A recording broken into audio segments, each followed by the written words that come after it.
The cup that was too full. A lesson in humility.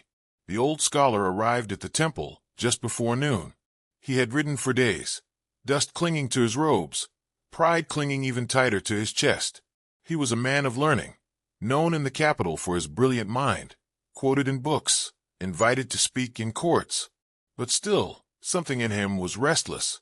He had studied all things, but peace, it seemed, had escaped him.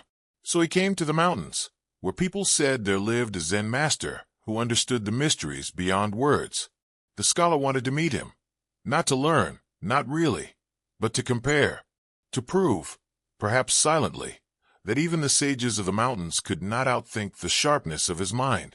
A young monk greeted him at the temple gates and led him into a simple room of wood and paper walls. The floor creaked softly. The wind outside rustled bamboo like soft chimes. And then the master entered, a small, quiet man with a shaved head and kind, unreadable eyes. The scholar bowed, politely, not humbly, and the master bowed in return. They sat. Almost at once, the scholar began to speak. He spoke of all he had read, all he had written. He quoted Confucius, Lao Tzu, Aristotle. He referenced the stars, the mind, the body, the soul. He talked and talked, eager to impress, barely noticing that the master had said not a single word. After a while, the master simply nodded and said, "Would you like some tea?"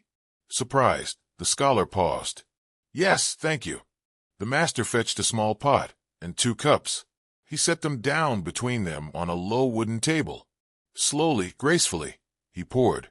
The stream of tea was thin, elegant, first steaming gently into the scholar's cup. It filled halfway, then to the brim, then began to spill over the edge.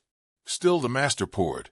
The hot tea ran down the sides of the cup, onto the table, then onto the floor. The scholar leaned forward quickly. "Master, the cup is full, it's overflowing." The old monk looked at him and smiled. "Yes," he said, "like your mind."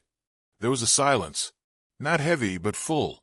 "You have come with your cup already full," the master said softly, "full of opinions, facts, and conclusions. There is no space left for anything new. If you truly wish to learn, you must first empty your cup." The scholar sat back. His mouth opened, then closed again. For a moment, he didn't know what to say. And in that space, the silence entered. Not long after, he asked to stay at the temple for a few days. He helped sweep the floor in the mornings, sat quietly in the meditation hall, and said little. And in the stillness, he began to realize how much of his life had been spent filling, and how little he had practiced letting go. And so, for the first time in many years, the brilliant man chose to become a student again. Not of books, but of being. Not of argument, but of awareness. Because a full cup cannot be filled, but an empty one holds the world. A proud scholar came to a Zen master, eager to show off his knowledge. He talked and talked, quoting books, ideas, philosophies. The master said nothing. Instead, he poured tea. He filled the scholar's cup and kept pouring. Tea spilled over the rim, onto the table, the floor. The scholar shouted, "Stop! The cup is full." The master smiled. "Yes, just like your mind. If your cup is already full, how can I pour anything new into it?" Sometimes the first step to wisdom is emptying the cup.